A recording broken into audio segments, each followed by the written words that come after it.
Welcome everyone to Scaling Up, Unleashing the Power of Your Business. My name is Chris Wise, your business architect and scaling coach. And I'm a no BS kind of guy. You're not going to find much fluff here. In fact, you probably aren't going to find any fluff. So if that's okay, I'm going to go ahead and jump right into the information. I'm going to start off about talking who this training is for. I will be taking questions at the end, so if there are questions, you can type those in the chat box and I'll be taking those at the end of the presentation. So who is this training for? This training is for companies that are already successful, that have at least one profitable sales channel, that are doing at least 100,000 to 10 million plus in revenue. Their business infrastructure is accessible via the cloud, and they have a remote workforce or want to build one. Now, if you're not in this situation, that's okay. You can still get a lot of value from this information. Now, however, it might mean that scaling it's not the right time for your business to scale, because if you haven't developed at least one profitable sales channel and you haven't cracked the code on sales and marketing, that's where your focus should be. Now, I will give a caveat to this. If you know that you're about to break into a huge amount of leads or a huge amount of sales, then you want to have planned for that, because what you don't want to find yourself is in a situation where you have generated a whole bunch of leads, but perhaps not, if you're closing with the sales team, you haven't put the infrastructure in place to scale your sales team to meet the lead demand. Even a worse situation is where you have a whole bunch of sales that have come in that you've closed and you haven't thought about ahead of time and put the scaling and the systems and structures in place to actually fulfill on what you've sold. So that's actually even a worse situation, because then you got a lot of pissed off customers. So generally speaking, you already have sales, you've cracked the code on sales and marketing, but that is one caveat that you want to be thinking ahead. Share with you briefly about my background. I've been an entrepreneur for 25 years. I've started over 10 companies, 2 of which were sold. I've coached and consulted with hundreds of different types of businesses. This is anywhere from coaching businesses, direct marketing, service-based businesses, B2B, B2C, and then physical-based businesses like restaurants, automotive, all different types of companies that I've worked with and consulted with. I'm an author and international speaker, and I've created hundreds of different types of systems, some of those systems being sales systems, marketing, fulfillment, HR, project management, and more. I want to start off by giving you an example of some of the results that one of my clients got, and this will help you see this information, how it can be directly applied to your business, and really how powerful scaling is, and the methodology and the thought that I'll be giving you and how it directly relates to your business. So this was a client, they were spending $50,000 per month on Facebook advertising, and they were making a 15% ROI. So they were getting their $50,000 back, and they were making an additional $7,500 per month. So they were making a front-end 15% ROI, which already that's phenomenal.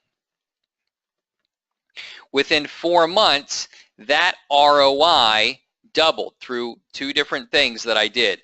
The first was I put in a new metrics framework so that they could better look at the metrics, because what was happening every month, the outsourced service provider that we were working with, they would email us the metrics and the stats from the previous week.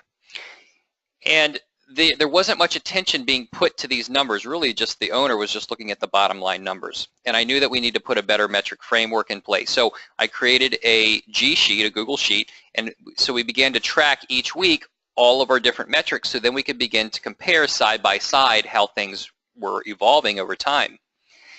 And eventually I had them build out and put in all the previous data, so we were actually able to look at month by month and year by year a comparison of what actually was happening for all the different products that they were selling for us on, or marketing for us on Facebook. Well, because we had this metric framework, and that's actually one of the building blocks, metrics and reporting, And then we changed, and because of that, that actually changed the communication model, what we were actually communicating about when we were meeting on a weekly basis. And the focus of our conversation actually became much more about the numbers, and it brought their attention, because this was an outsourced contractor, and it brought their attention that we were now actually looking at the numbers, and it changed how they were actually working by doing two things: putting in the metric framework and changing the communication model and structure.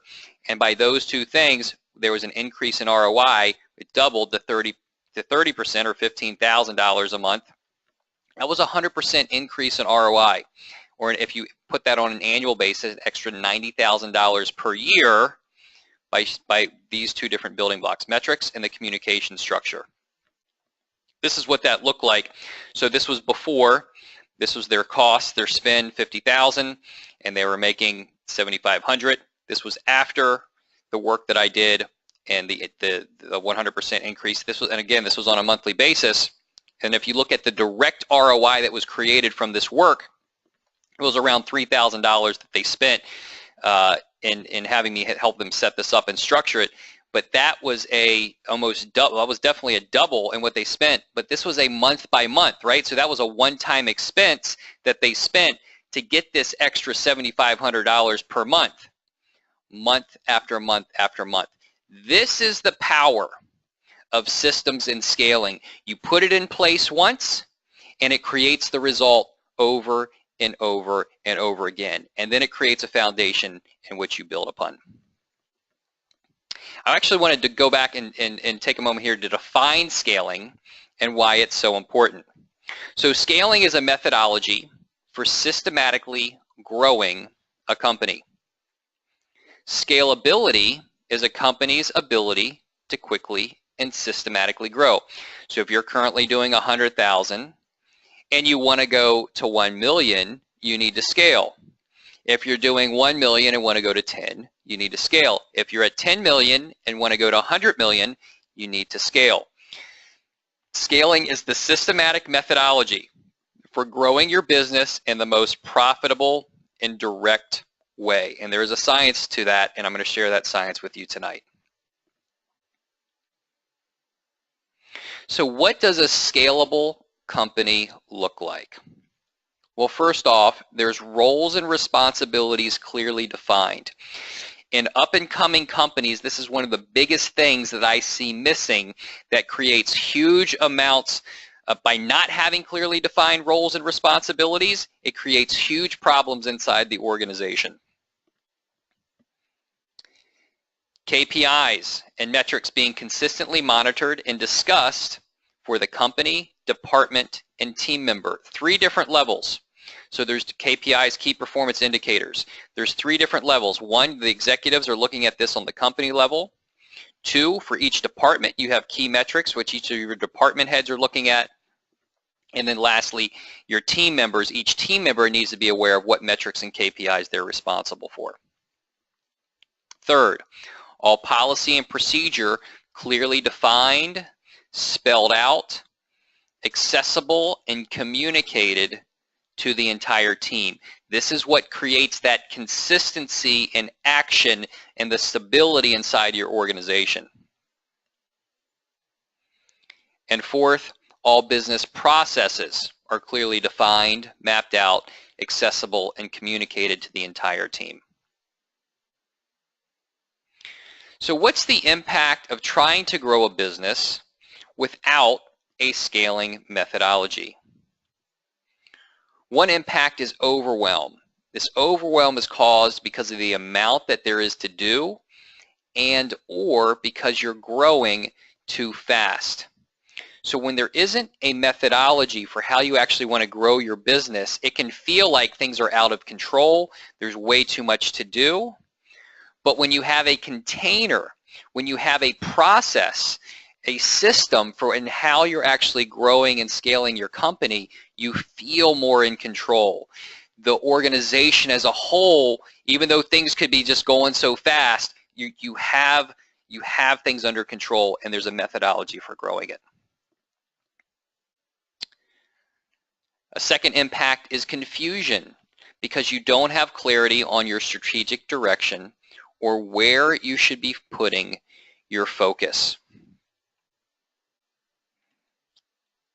One of the impacts on, or comment on confusion, is so often companies find themselves working in the business and not on the business. And when you don't have enough focus on your business, everything that I'm going to be talking with you is about working on your business, creating the infrastructure to scale. When you're always about working in the business, like Michael Gerber talks about in the E-Myth, this creates a very slow growth. You can experience large amounts of growth, but it's not strategic. And generally speaking, your growth is going to be much slower because there isn't forethought necessarily developed into where you're going to be headed and how you're going to get there. Frustration can arise from inefficiencies in your company by not having the right systems and processes in place.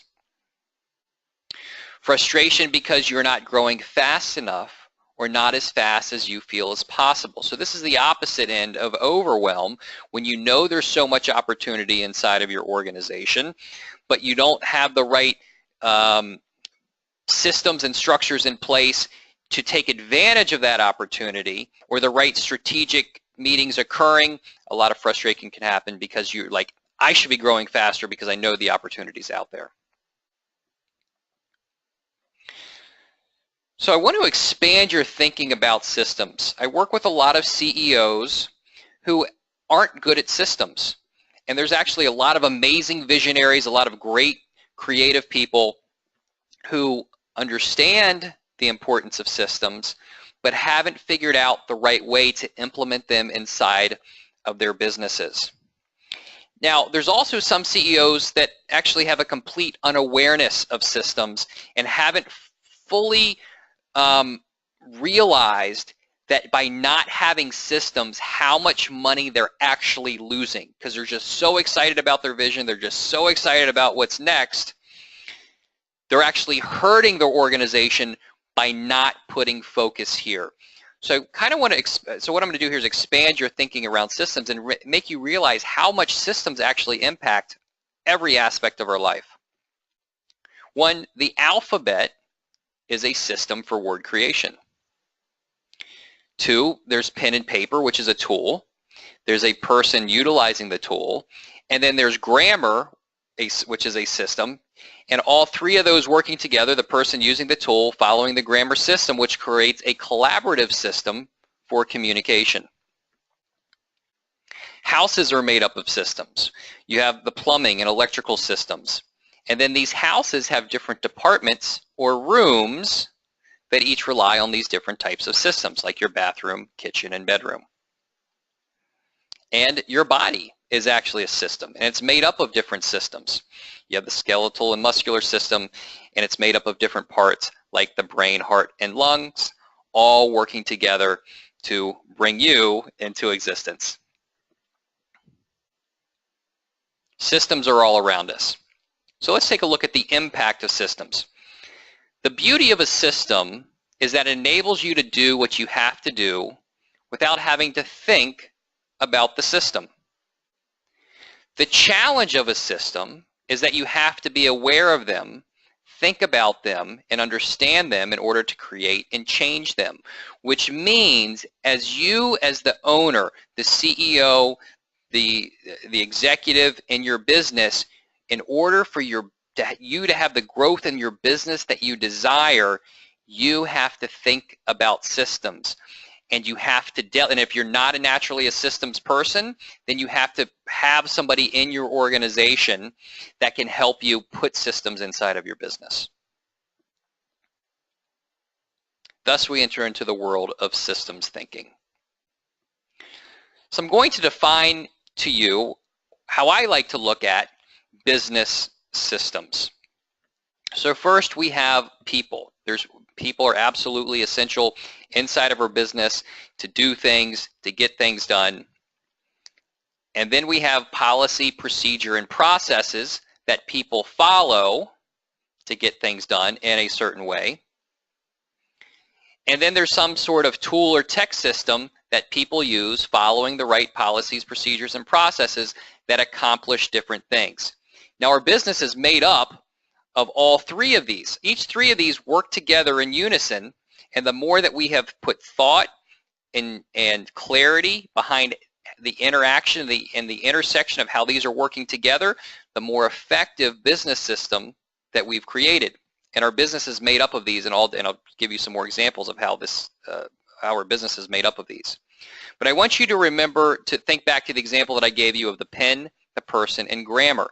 That's the same situation but applied to businesses. To give you a specific example of this in action, if you think of a sales system, we have salespeople, then we have sales scripts, and we have sales manual, and we have a sales operational manual and sales processes, and then we might have a CRM or some sort of sales tool that salespeople are using on a regular basis. So how all three of those different things interact and work together enables the sales department in that particular sales system to move forward and create certain results. Now there's 4 different types of people when it comes to systems thinking and understanding systems. 1, there's people who follow systems. 2, there's people who maintain systems. 3, there's people who create systems. And 4, there's people who create systems to run systems.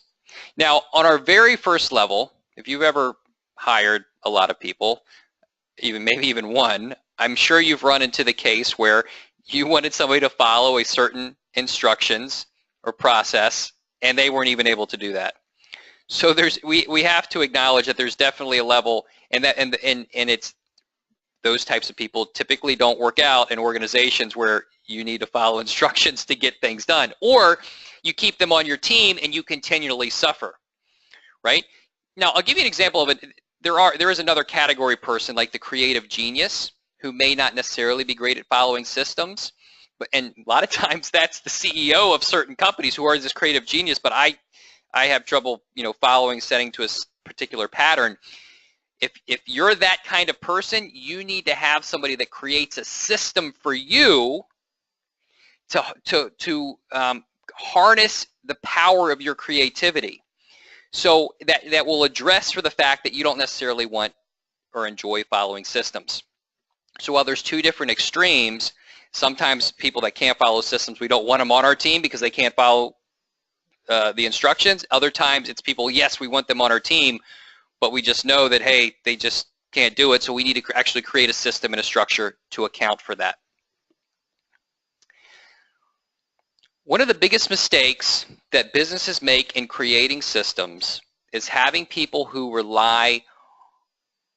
can really only follow or maintain systems attempt to create them. Now, I want you to think about that for a moment, especially if you've ever tried to have somebody create you a process or a procedure or a system in your business, and then you looked at it and you're like, really? This is it? You need to understand that certain people can maintain them, they can create them, and that they can create systems that actually run systems. So that's an important distinction. To help you, here's a tool when you're hiring people that can help you identify how well somebody is at creating systems. It's Colby.com, and you can take the Colby A test. What I've noticed in working with most businesses lack an architect that can guide them to designing the business. And when you begin to think about how you actually want to design your business, as soon as you can do that, you actually begin to create a more successful business. So now let's look at your business as a system. Now again, remember, the reason that we're talking about systems is because systems is what's key for scaling. So your business is made up of different systems. We have sales systems, marketing systems, project management system, typically usually just one project management system, a communication or collaboration system, HR systems, all kinds of different systems that our business is made up of. And then we have different departments. Now sometimes there's direct overlap, right? So sales systems are part of the sales department, right? marketing and part of the marketing department. Other times there's systems like a project management system or a communication system that actually all different departments use. Now let's take a look at business systems in action. So remember our triad here, our interaction of people, policy, procedure, and processes, some sort of tool. Well, each of these, if you think about each of our different departments is made up of these different interactions, right? We have project manager with policy and procedure for how projects get done in a project management system. We have marketing staff, marketing, our client avatar, our marketing manual, how often and frequently we're marketing, and then in marketing typically there's all types of different marketing tools. You got Hootsuite, and maybe you're using Infusionsoft, and then you got your website. All of those are different tools, and depending on who's in how big your organization is, all kinds of different policy, procedure, perhaps different people doing different roles, right? So each of these is a collaboration of people, policy, procedure, processes, and some sort of tool. Our business is a you can look at our business as a synergy of systems, but it's actually more than that, because there's something that gives life to meaning to our business, and that's our mission, our purpose, and our values. Or you can put it our what, it's our mission, our why, our purpose, and actually how we go about fulfilling that mission and purpose, which is our values. These give guidance to how we set up our systems, who we hire and why, how we set up our different tools, how we define our policy, procedure, and processes. So this is very important in giving clarity into actually how we set up and define all of our different structures. Now, our business is not static. Our business moves through time, and it changes as we grow. Now, one of the most important things that will guide your business's growth as it moves through time is annual and quarterly strategic meetings. You absolutely need to be doing these. So on an annual basis, you're looking out over the year and you're saying, what are our goals for the upcoming year? On a quarterly basis, you're looking, how did we do over the last quarter, and where are we moving forward over the next quarter? All keeping in mind your annual goals that you set at the beginning of the year. This is absolutely, even if you're just one person, you want to be doing this. Now, if you're just one, so here's a recommendation. If you're just one person, you need to be working with a business coach to be helping you do this, because it's so hard and it's actually kind of boring to be doing this by yourself, because you need somebody that can elicit that from you.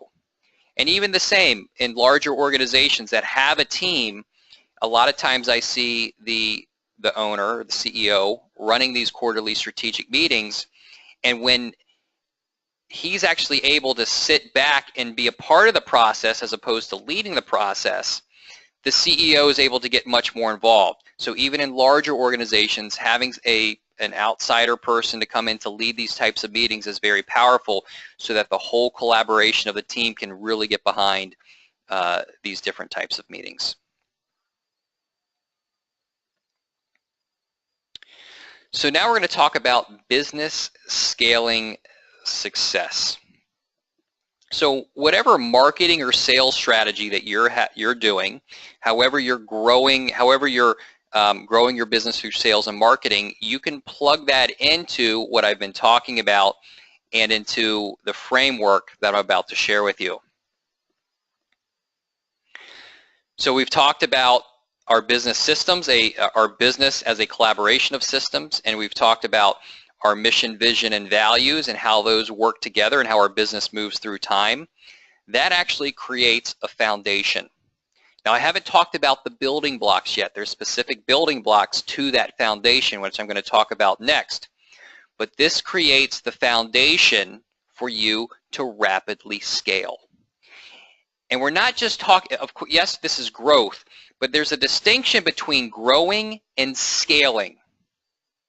Scaling, the difference is there's a methodology for scaling. There's a specific set way that you follow, that you think about your business that's different than when you're just like, oh, I want to grow my business. Okay, yeah, I want to grow my business and experience 3% growth next year. Okay, great. I want to scale my business and I want to experience 10, 20, 50, 100% growth. When you're going to have and you want rapid growth, you need to be thinking in terms of scaling because things are happening at a very fast and rapid rate. The better your foundation and ability to adapt to change over time will impact how rapidly and effectively you can scale. So now I'm going to give you the 8 building blocks for scaling. Number 1, people and their roles and responsibilities. Number 2, the department structure, how you actually structure these people into their different departments. Number 3, your communication model and structure. What are the expectations? How are people communicating? How are the different departments communicating? How are you communicating with external vendors? What are the expectations? I'm actually going to, after I go over the 8 building blocks for scaling, I'm then going to give you an analysis where I walk you through so you can actually see where you actually measure up, how scalable is your company. So that's what's coming next. Our 4th building block, project management and your internal team execution structure, how well you're getting things done. Number 4, your technology systems. Number 6, your documentation, policy, procedure, and processes. Number 7, your growth methodology. And our metrics and reporting. All of these are your foundation for scaling. So how does your business rate in its ability to scale? That's what we're going to do right now. So I'm going to ask you a series of questions for each of these 8 different building blocks, and this is an opportunity for you to actually rate yourself and then see how actually well you rate in terms of your business's ability to scale. So I'm going to ask you a series of questions. I go through each of these building blocks, and overall, what is your gut feel on where you rank on a scale of 1 to 5? 1 being the lowest, 5 being the highest, like, yep, I got it all, I'm dialed in. 1 being like, yeah, we need a lot of work here. Now, if you actually don't know or you're unsure with up to a 20% or more margin of error, I want you to rate yourself as unknown. Because if you really don't know, if you're not sure actually where you fall with that, I don't want you to guess because that's a red flag. Because if you're a CEO and you're unsure how you rank with each of these different things, that's huge. So I want you to mark that as unknown. So let's start with people, roles, and responsibilities. Do you have the right people on the bus? Or in other words, that's Jim Collins, good to great. Or in other terms, do you have the right people on your team? 2, do you have clearly defined and held roles and responsibilities? Do you have an organizational chart? Do you have a roles and responsibilities map? Is there a grabbing or avoidance of responsibility? Is there each person clear about what they're supposed to do and the results that they're expected to generate? So on a scale of 1 to 5, how do you rate yourself on this particular building block? Next, our department structure. Do you have clearly defined departments? Is there departmental overlap or gaps? How well are your departments structured and operating? Do each of your departments have an operating guide, an operations manual? Are they actually following it? How well do your different departments work together? 1 to 5. Next, our communication model. Do you have a communication model and meeting structure? Have you defined communication expectations and outcomes? Do you have regular meetings with your team and clear outcomes and next actions? How effective do you feel that your meetings are? How well do you feel your team communicates with each other? How often are misunderstandings or miscommunications occurring? Scale of 1 to 5. Next, our project management and internal team execution structure. Now, as I'm asking you these questions, I want you to think about it for both internal projects and how well you're fulfilling with your customers. How effective is your team at execution? Does your team execute with grace and precision or confusion and uncertainty? How about your external contractors and partners? Is your team effective at hitting deadlines and not missing the critical details? Do you have things that fall through the cracks? How many things? How big are those things? Rate yourself on a scale of 1 to 5. Next, we're going to look at our technology systems. How well set up are your technology systems? Are you fully utilizing the capabilities your systems have? Do you have someone that ensures they're up to date? Does each of your tech systems fulfill the needs of the department they serve? Do the systems that need to communicate together communicate effectively? Go ahead and rate yourself on a scale of 1 to 5. Next, we have our documentation, policy, procedure, and processes. How well is your business documented? Do you have a company manual, a team manual, and department guides?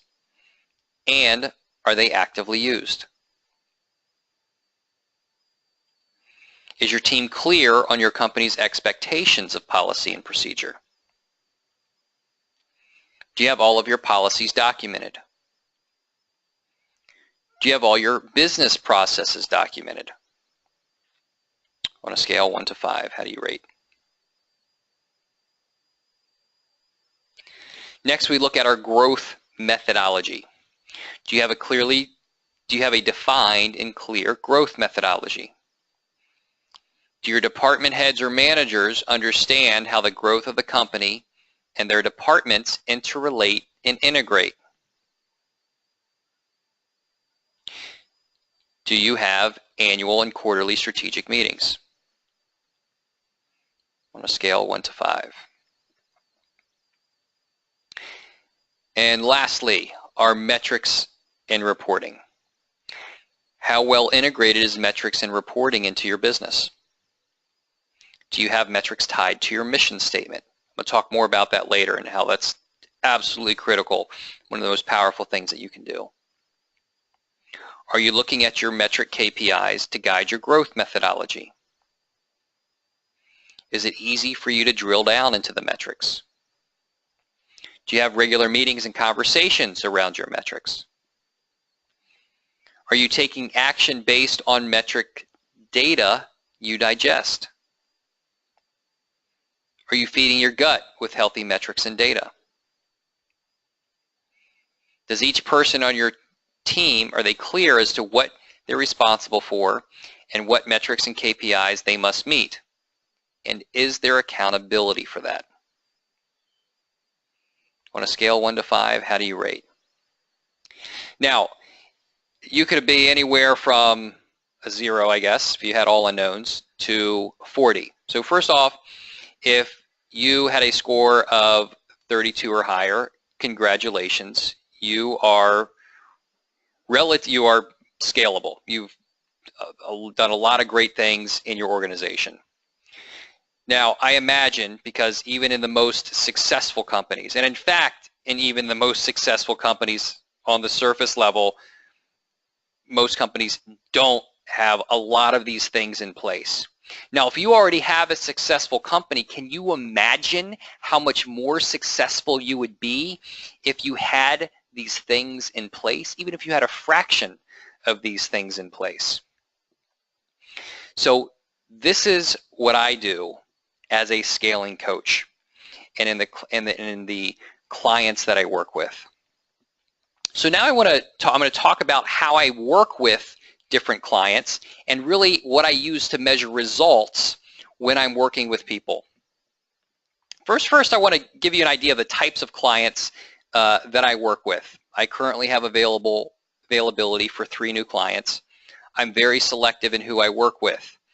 The reason that I am is because I'm looking to work with people because you're going to get at least a 10x return in working with me. And so I want to make sure that you are the right person because you're going to get results, and I only want to work with people that are committed to getting results. So here are some of those qualifications. 1, you're coachable. 2, you're committed to growing and scaling your business. 3, committed to excellence. You want to go to the next level. And you're willing to slow down to speed up. I want to talk to you about this because this is a pretty important one. And a lot of the companies that I work with, they're growing so fast, they have a lot of success going on, but they don't have a lot of the systems and structure in place that are going to really enable to help them sustain that growth, right? Because you could be on a growth projection and that's awesome, but unless you're putting this stuff in place, it's going to fall off. You're not going to be able to maintain that. You're not going to be able to sustain it. So a lot of times, and in most cases, I need the owner, the CEO, to understand this concept of slowing down to speed up. So if you're the work that we're doing, if you've studied Stephen Covey's model of the 4 quadrants, important and urgent, not urgent, unimportant, right? This stuff falls into the important but not urgent category, but it's absolutely essential for you growing your business. Creating a scalable business with this methodology dramatically reduces the fires that you have to put out, and there's a shift from reactive to proactive, as well as a position to grow from. So you need to put systems in place. The bottom line is systems enable you to scale and taking on the mindset of slowing down to speed up.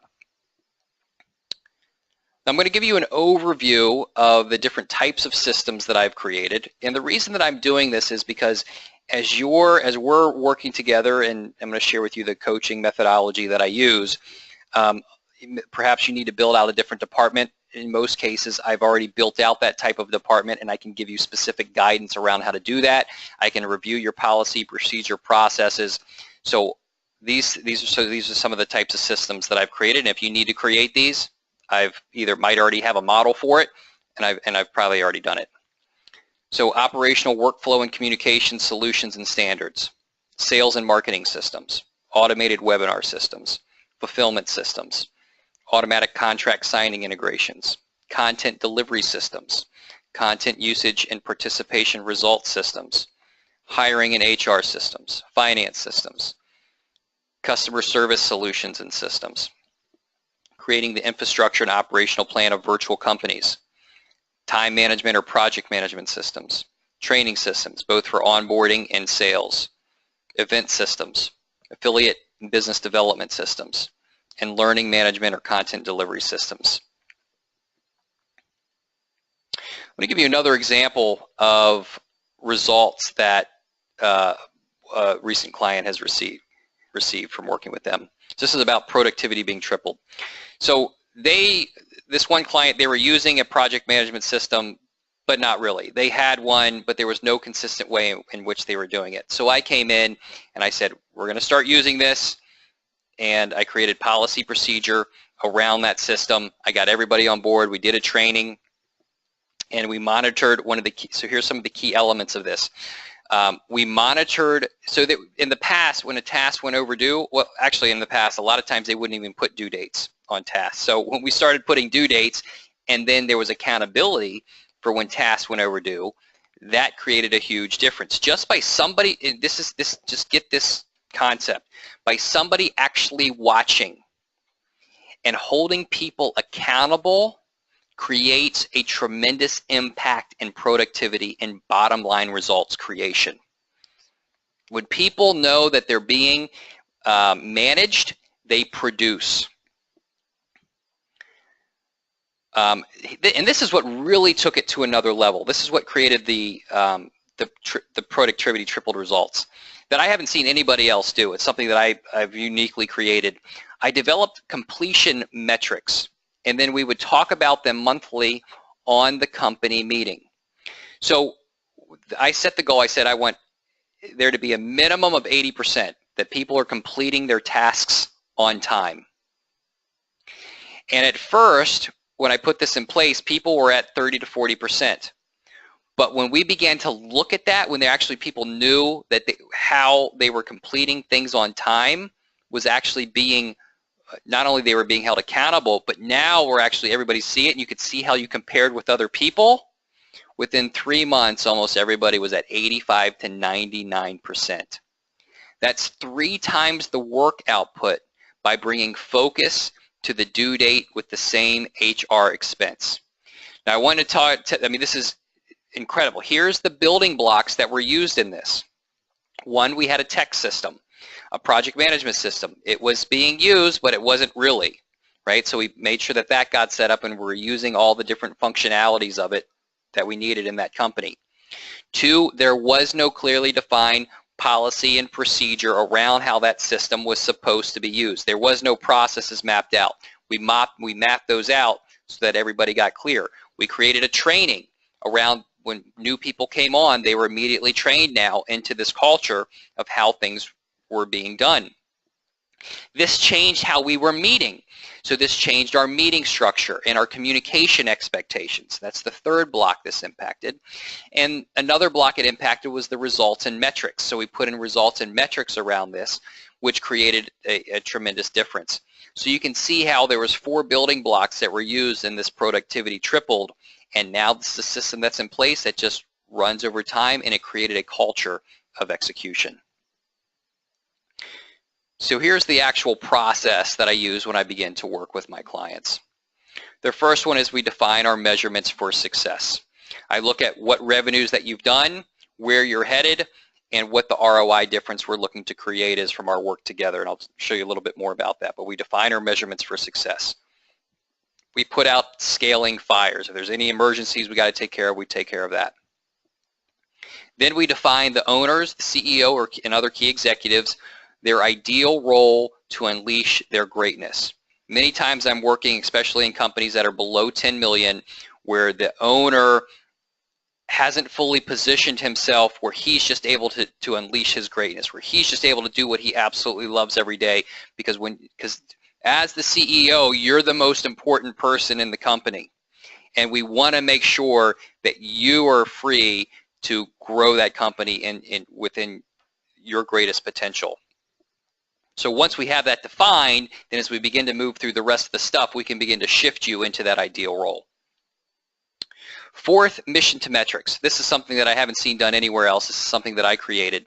And this is where we take your mission statement and we actually put one metric behind it. The power of this is that this is where everybody can get behind this one metric. In fact, I'll give you an example of how this applied to a company that I actually used to own and work with that I eventually sold. We were helping clients get funding, and we put this metric in place, and our mission statement was to empower entrepreneurs to get business funding so they could pursue their passions. And when we began, and our metric was the percentage of clients that purchased our program, what was the percentage that were actually getting funded? And when we first looked at this, 10% of the people that that had purchased our programs actually followed through the process and ended up getting the funding. When we began to look at this, we set our goal, we said we wanted to be 15%. And within 6 months, we had moved the needle to that 15% mark. That was huge. And what was cool about that is that every single department in the company got behind that metric. It impacted customer support, because now customer support knew that they needed to better answer questions so people could get funding. It impacted our marketing, it impacted our sales, it impacted our coaching, it impacted every single aspect of our business. And no matter what your business is, if you can create one metric, tie it to your mission statement, the power that that has for your entire team is incredible. Once we've done that, we define and apply the company metric framework. I'm going to show you what that looks like. And then once we have all that in place, that enables us to identify the greatest areas of opportunity to put different building blocks inside of the organization to systemize it and scale it, and that enables us to drill down to find out those greatest opportunities. So this is the company metric framework. So imagine that you have this for your business.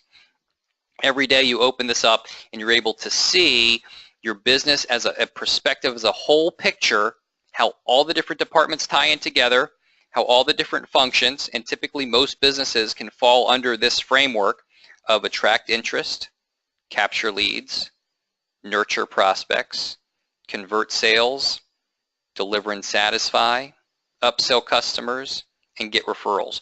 Most businesses can fall within that framework. Now imagine you have this set up, you know how it applies to your business, you have your mission statement at the top, and you have that one metric defined. Every month you're getting on with your team, your key executives, you're reviewing this, and for each of these different sections you have metrics to measure each of these different areas, and then you have the ability to drive down even more.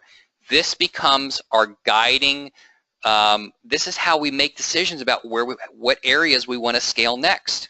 But we're making those decisions not necessarily from a gut feel, but from a gut feel that's been fed with real data. We're making it from reality based, not just from, oh, I think or oh, I feel.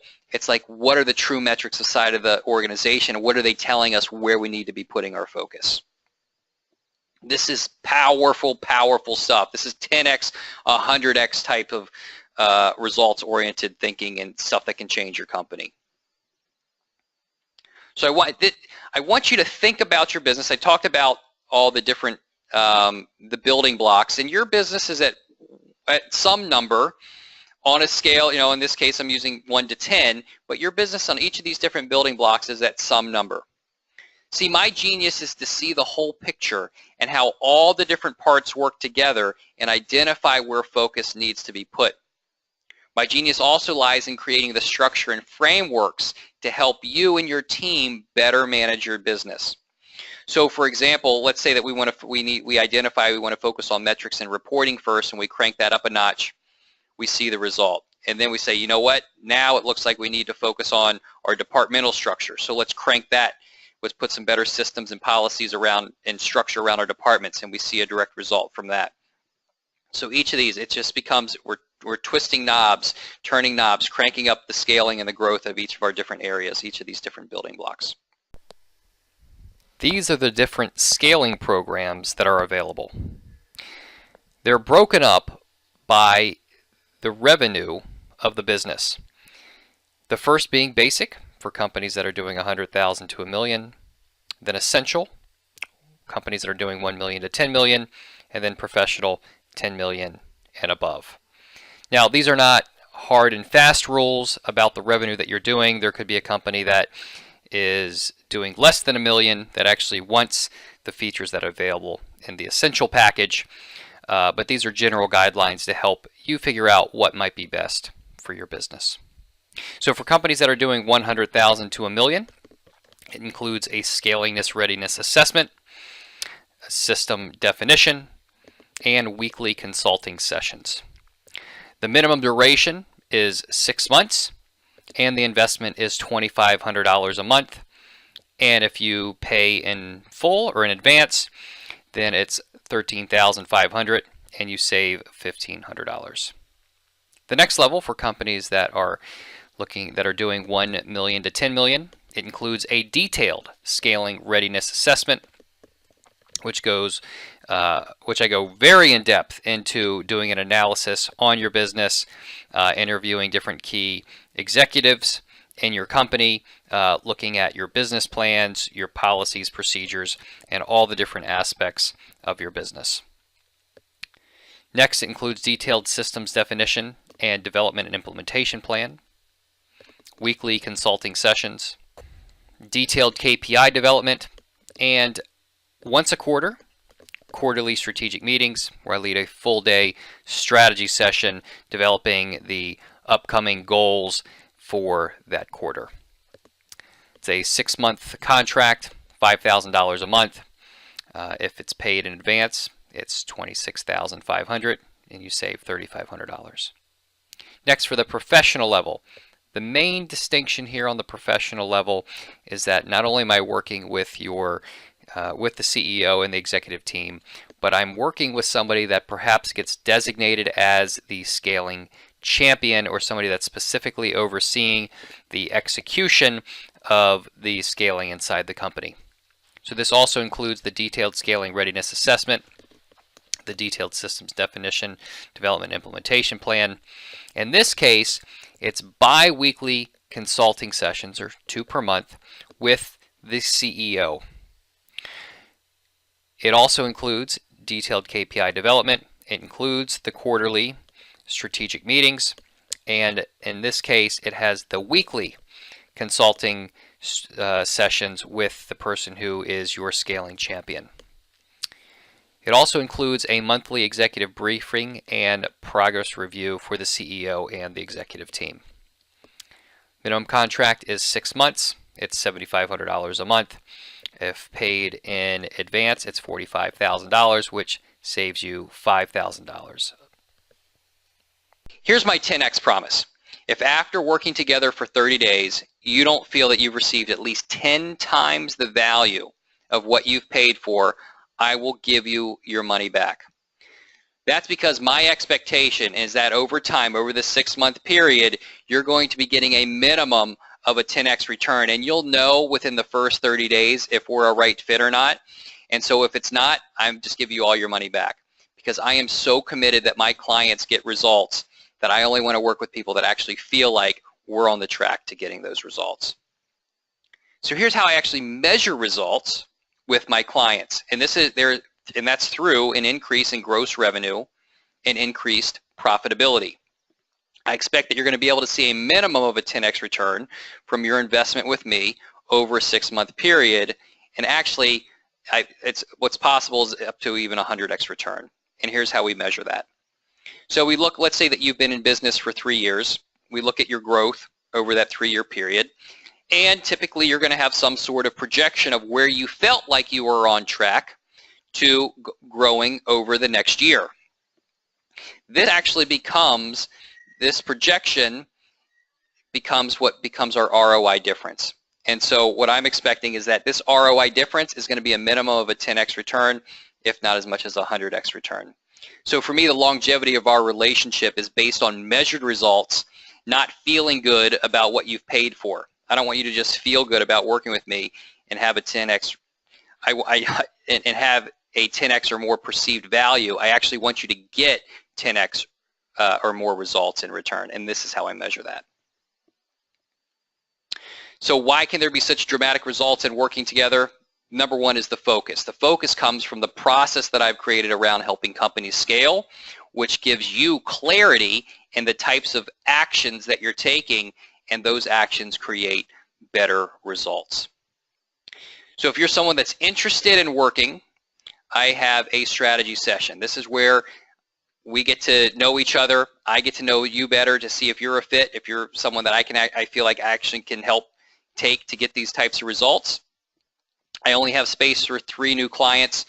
And I will say this, if money or time is an obstacle for you, I'm not the right coach to work with. My time is very busy. So I allocate part of my time to coaching, doing this types of coaching with clients, and part of my time we're actually consulting, where companies bring me in to go inside of their business and typically give me some sort of equity or profit sharing, where I'm actually working inside of their organization.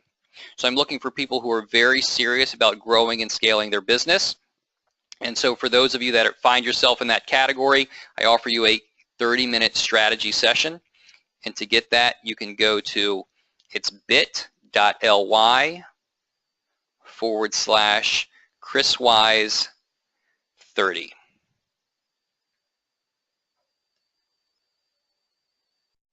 Yes, that link is bit.ly/ChrisWise30.